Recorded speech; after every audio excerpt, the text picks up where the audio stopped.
If you're trying to figure out how to dig into the metaverse and get your business in there, you should probably start by looking at the trends. This is a really fast-growing area, so things aren't settled. The dust is still really in the air.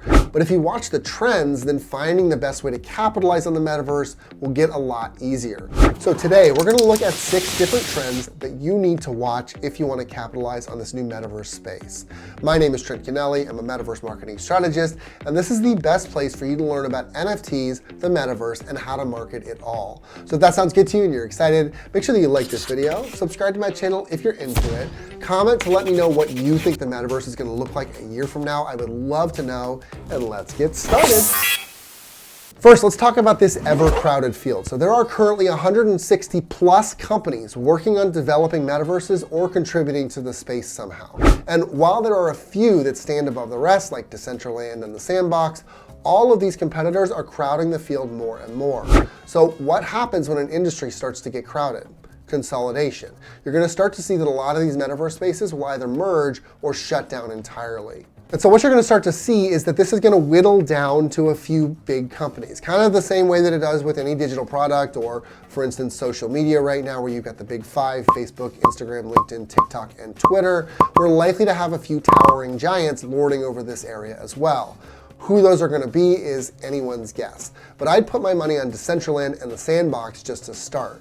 Because what's interesting here is not only that these two are kind of the giants, but that they have the possibility to take things further than Facebook does because it's so restrictive at the moment. However, what's really interesting for you to understand is how to build products and services that can really just transition between them. Because there's this possibility that people are going to be able to move between metaverses seamlessly. Who knows if that will happen, if they'll be able to go from Decentraland and just kind of move the same avatar over to the Sandbox. Who knows? More likely, you'll need to be able to adapt whatever you're selling to these different metaverses, because as one of them starts to depopulate, others will naturally start to get more popular. So for example, if you sell wearables and you are currently selling them on Decentraland, but you also want to make sure that they are future-proof and saleable on the Sandbox and everywhere else as well, you'll need to code that in so that they're easily transferable between these different metaverses. Next, let's talk about brand integration. So as the metaverse expands, we're seeing more and more brands that are getting involved in these metaverse spaces. There's been an explosion over the last 6 months of brands inserting themselves in Roblox or Decentraland or the Sandbox or whatever else, and it's even gone so far as to include individual celebrities like Snoop. He's had a really strong presence, for instance, on the Sandbox recently, where you can go buy his avatar and run around the Sandbox looking like Snoop. This is a natural progression, but it's also something that's just starting to hit its stride. As any new channel starts to grow, there's this certain moment where brands start to pay more attention.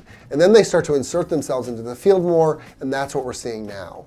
But what's really noteworthy here is that the brands who have seen the most success are those that have an actual match with the community that they're trying to access.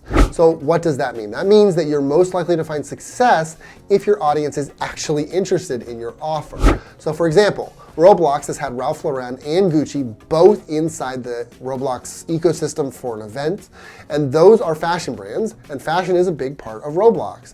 So the fashion fitting together with the Roblox people goes together really well. That's a good integration.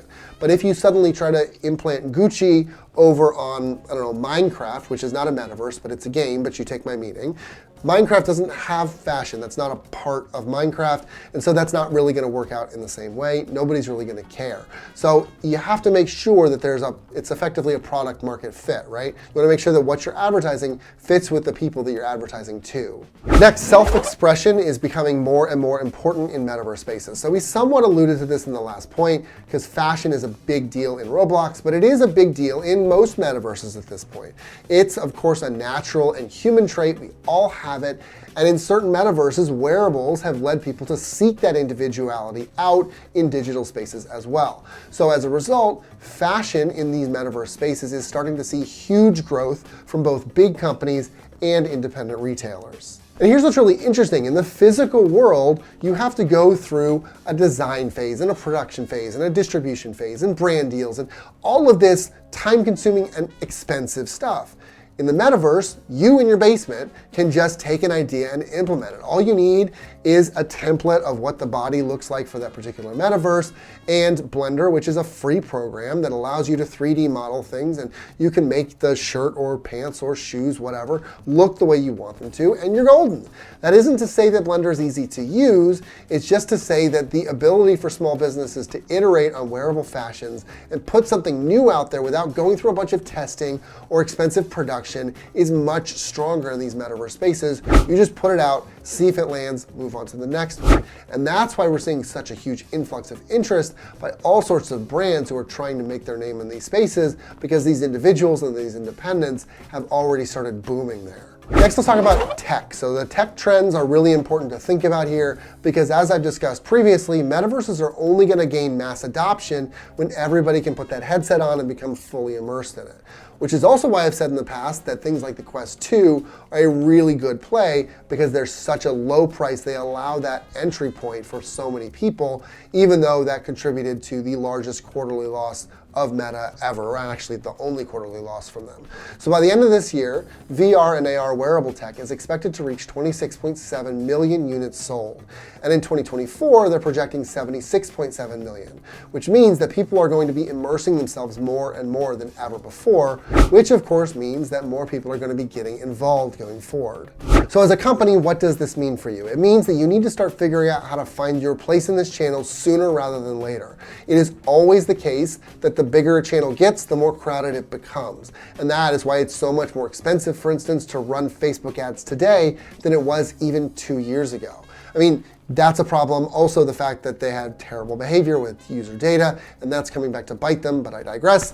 In any case, you don't need to build the tech here. What I'm really trying to advise you to do is to look into the metaverse as a viable channel and start finding your audience there right now. And speaking of finding your audience, that audience is definitely getting wider. So the 17 to 24 age range is starting to get involved in the metaverse more and more, and this comes at the same time as it's being viewed more widely as a system and not just something that's for games. There are companies that are already grappling onto this trend, most notably, of course, the Gucci event in Roblox that I mentioned already some time ago, which was specifically intended to target that 17 to 24 age group. This demographic is a fast-growing demographic in the space right now. It's always an important one to grab, and it's also the most forward-thinking, so you really want to look at how we can use this audience if you are in this target market. The next trend I want to talk about is metaverse events and experiences. So we talk a lot about how to put on metaverse events in this video. I would advise you check that out. The events and experiences space, though, is just getting more and more important. In fact, there's an ultimate projection of this space reaching $800 billion in revenue. And this amount is largely due to two different things. First, the events themselves draw more users, and those users are going to buy more things. So the Samsung event that happened in Decentraland not long ago drove traffic to the event, got people to get the wearables, and it drove lots of interest to the platform more generally because everybody was excited about the event. But it's also worth looking at the advertising in these spaces, because first, the fact that a lot of these events are in themselves advertising will of course result in a lot of revenue being spent towards the platforms themselves, because Gucci or Samsung or whatever will have to pay to be on the platform. But then, considering events that aren't sponsored by a brand, there's still space for advertising in and around the event spaces themselves. Billboard ads and sponsored wearable giveaways and that sort of stuff. These are all going to be paid for by advertisers, which will allow people to engage in events while effectively paying to be there, not by spending money to enter, but by seeing and maybe even interacting with the ads that are around the event space. And then finally, I want to talk about social tokens. So this is something new that's come about recently. It is a really fascinating idea. A social token is a way for content creators or influencers or whatever to get more rewards out of the content that they distribute. You can kind of think of this like Patreon for Web3. Effectively, how this works is that you use a platform like Rally.io to create your coin, and people who invest in your coin can get premium access to whatever you want, a premium newsletter, extra content, one-on-one sessions, whatever it is. The benefit to you here is that your value is tradable like any other coin. And typically these coins are backed by the company helping you develop them. So for instance, with Rally, they have a coin of their own that's backed by $30 million. So whenever you're ready to cash out, you trade your creator coin for Rally's coin, then you trade that coin for other currency. It's kind of a two-step process. This is a really important development when it comes to community building because you're effectively giving people direct influence over the direction in access of and to the creator, as well as building that creator's value by trading and investing through their social token. Really interesting idea. So there you go. Those are some of the biggest trends to watch out for. I think that social token is really interesting and makes a lot of this Web3 stuff way more accessible. Let me know what you think the biggest trend is going to be for the metaverse in the next 6 months or the next year. I would love to know. Otherwise, make sure that you like this video, subscribe to my channel if you're into it, and I will catch you in the next one.